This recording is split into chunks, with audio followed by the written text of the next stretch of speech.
Assalamualaikum warahmatullahi wabarakatuh dan selamat petang. Saya ucapkan hari ini kita akan sambung balik pasal topik yang sama, topik fastener. Tapi sebelum kita terus dengan lebih lanjut,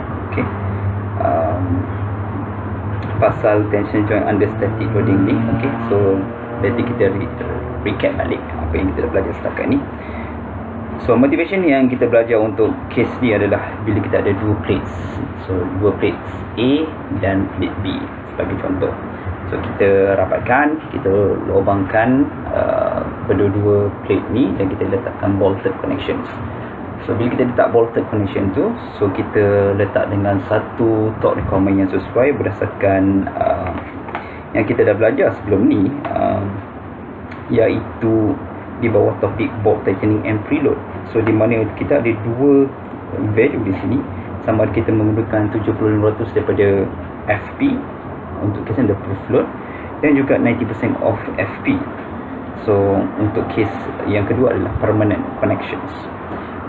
So reuse ni, contohnya kalau saya nak buat maintenance, saya ingin buka banyak kali, so saya gunakan 70%. Ataupun benda ni kita boleh gunakan sama ada maybe kita ada satu bolted connection tu tempat dia jauh yang sangat suka untuk dia access seperti offshore structure maybe, so kita akan menggunakan 90% permanence. So it depend on applications whether we want to use 71% or 90%. Right, so it depend on that. So bila kita ada DFI, so kita kena pastikan nilai preload di dalam bolt tu sama ada menggunakan these two value. So macam mana kita nak tahu? So basically kita kena ada some relation ataupun satu equation yang boleh menukarkan this FI, sebab FI ni kita tak boleh quantify dalam bolt tu sendiri. Jadi kita ada lagi satu expression, torque, tightening torque equals to KDFI. So dia adalah relation antara tightening torque dan juga preload di dalam bolt tu sendiri. Sebab torque kita boleh measure, so kita ada torque range, kita ada dial, sama ada dial ataupun menggunakan LCD screen, so kita boleh measure that torque. So pusing, so dial tu akan push, dial tu akan ada satu value, so kita boleh measure that. So kalau kita kira that the value is equivalent to, let's say 100 Newton meter, so kita boleh tahu that kita rearrange balik this equation, then we can know that exactly the preload yang occurs di dalam bolt tu sendiri. So ini sangat penting, T sama KDFI. Alright, so itu antara relation antara T ke DFI. Dan bila kita ada this external load yang acting di dalam sistem, tak semua 100% yang akan diambil oleh bolt dan tidak juga 100% yang akan diambil plate. So dia ada percentage di situ. Sebab tu kita ada satu relation di mana kita panggil sebagai stiffness joint factor. Stiffness joint factor ni adalah percentage yang diambil oleh bolt tu sendiri. So untuk plate 1/C lah. So there is a percentage, then is actually depending on the stiffness of the bolt and also the stiffness of the plate. Jadi perlu kira lah. So menggunakan equation yang kita telah bincang sebelum ni, iaitu menggunakan this KB AB EB over L dan juga KP equation yang sangat panjang ni lah. So ada KB KP, so kita tak ada isu untuk cari stiffness joint factor C yang kita telah discuss tadi. Right, so dapat C tu kita boleh tahu berapa percentage yang diambil oleh bolt dan juga berapa percentage yang diambil oleh fastener sendiri. Right, itu yang kita telah discuss sebelum ni. So hari ni kita akan masuk new topic, sebab kita ada sedikit isu lagi. Isu yang perlu kita utarakan untuk hari ini adalah isu safety factor.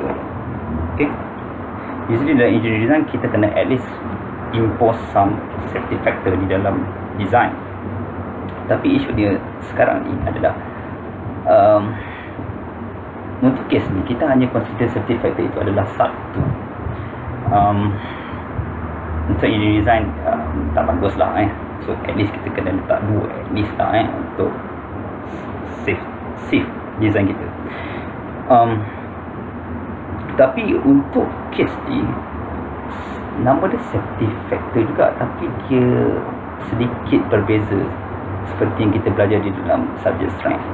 So kita panggil dia sebagai factor of safety for a joint. So let's say kita tulis sikit apa benda lah ni. Okay, factor of safety. Okay, factor of safety for a joint.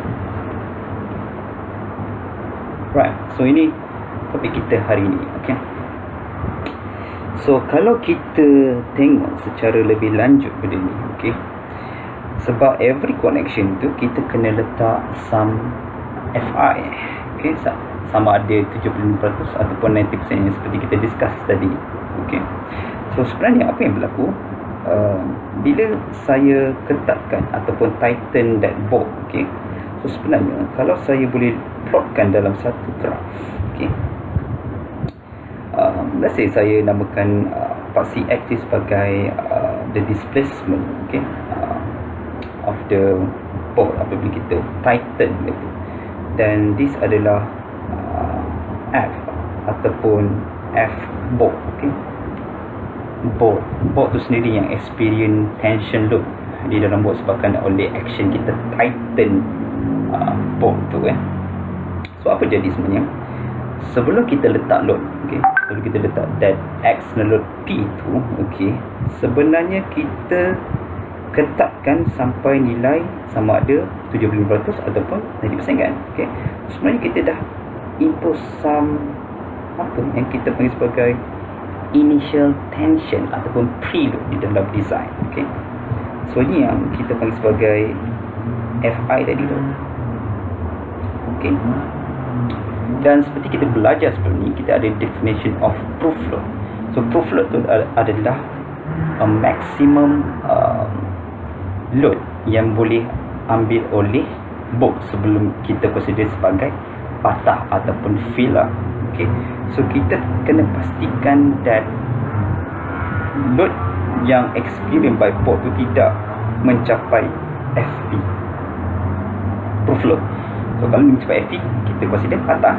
Okay, so balik pada cerita tadi. So bila kita letak this kita ketatkan, actually FI akan meningkat di dalam bolt. Okay, so let's say saya extend this line, okay, extend. So basically ini adalah maximum load yang boleh occur di dalam bolt sebelum dia patah lah, So ataupun kita bagi sebagai FP, proof load, okay. So kalau kita consider dia adalah safety factor adalah 1, okay. Kalau kita consider N equals to 1, okay, N equals to 1, so ini adalah, okay, julat ni yang kita sebagai N sama dengan 1, okay. So N sama dengan 1 di sini, maksudnya kalau load yang dia boleh reach ataupun maximum load, okay, FB max, okay, maximum bolt punya load ataupun experience dalam bolt tu paling maksimum dia boleh reach sehingga proof load tu sendirilah, okay. Dan kita tahu sebelum ni definition of FB. So FB tu adalah preload plus delta FB, okay, percentage yang diambil oleh bolt tu sendiri, daripada external load tu sendiri. Ataupun kita boleh rewrite sebelum ni, dia adalah sama dengan FI plus CP.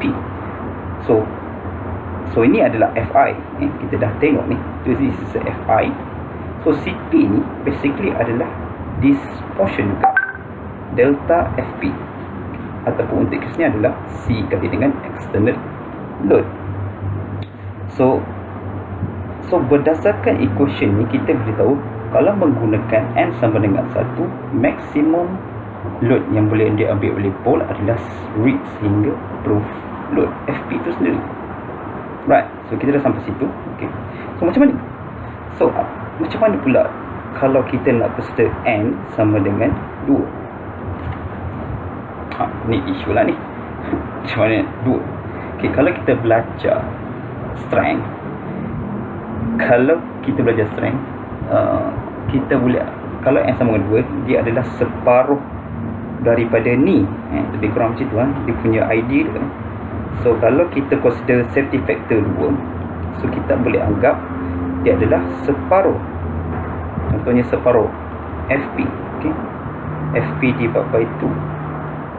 Tapi untuk case factor of safety for a joint, dia pelik sikit, pelik sikit. So sebab apa dia pelik? Sebab pertama, kita sebelum ada load, kita kena pastikan preload tu mesti risk sama ada 75% ataupun 90%. So maksudnya FI tu mesti kena ada. Saya pada balik, okay? Sebab saya tak nak bagi keliru, okay? So mesti impose sampai FI walaupun safety factor 2. Tak salah safety factor 1, 2, 3, 4 dan 5. Untuk connection, bolted connection, kita kena pastikan connection tu mesti risk sama ada 75% ataupun 90% FP. Okay? So benda ni dia macam fix, tapi yang menjadikan dia sama ada 1 ataupun 2, so ini adalah case dia. So kalau n sama 2, kita ambil panjang ni, jarak antara ni dan ini, kita divide by 2. Okay? So untuk safety factor n sama dengan 2, jarak dia semakin separuh. Kalau n sama 1, jarak dia daripada sini ke sini. Tapi untuk n sama 2, daripada sini ke sini. So kalau 3, so kita pecahkan kepada 3 bahagian yang sama. So ini adalah untuk n sama dengan 3. So maksudnya delta FB ni untuk case n sama dengan 2, dia hanya boleh reach sampai this value sahaja. So ni adalah delta FB untuk case n equals to 2. Tapi kalau n sama dengan 3, so nilai dia hanya boleh reach sampai sini ke sini saja. So ini kita sebagai delta FB untuk case safety factor equals to 3. Right. So itu dia punya definition dia, kalau kita nak tahu apa maksud dia. Sebab tu dia tak sama macam normal safety factor yang kita belajar dalam strength, kelas strength. So this is quite sedikit berbeza di sini. Okay, kalau itu adalah definition dia, so maksudnya kita boleh buat something kat sini. Okay, kita boleh buat something. Okay, so kita boleh tulis some expression di sini dalam bentuk mathematical. Okay, boleh saya tulis benda ni. So basically, so safety factor adalah FP. Okay, sebab FP tolak this. Okay, tolak that. Okay, tolak FI. Okay,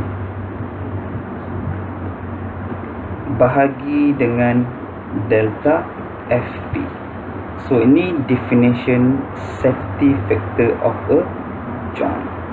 Dan kita tahu that FP ni adalah SPAT. Okay, so kalau kita tahu proof strength dan tensile stress area of the bolt ataupun bolt tu sendirilah, kita boleh kira proof load dalam Newton. Dan FI sama ada 75% ataupun 90% seperti yang kita discuss ni. Dan delta FB ni kita tahu that expression dia adalah stiffness joint factor kali dengan external load. So kalau kita replace this thing ke dalam ni dan juga delta FB ke dalam ni, okay, so kita boleh dapat juga definition of safety factor of a joint, actually SPAT tolak FI bahagi dengan C kali dengan P. So ini adalah definition of factor of safety for a joint. So kita akan gunakan ini. So bila ada ini, kita boleh rasa design kita lebih selamat sebab kita consider safety factor di dalam design kita. Alright, so saya rasa itu saja untuk topik factor of safety for a joint. Saya rasa topik fastener ni kita sudah habis. Jadi kita dah boleh buat satu example. Example ni insyaAllah boleh membantu semua orang untuk memahami bagaimana kita nak menggunakan semua equation yang kita dah belajar sebelum ni. Macam mana kita nak apply untuk applications. Okay, setakat itu untuk hari ini. Jadi saya berhenti. Kita jumpa lagi. Assalamualaikum warahmatullahi wabarakatuh.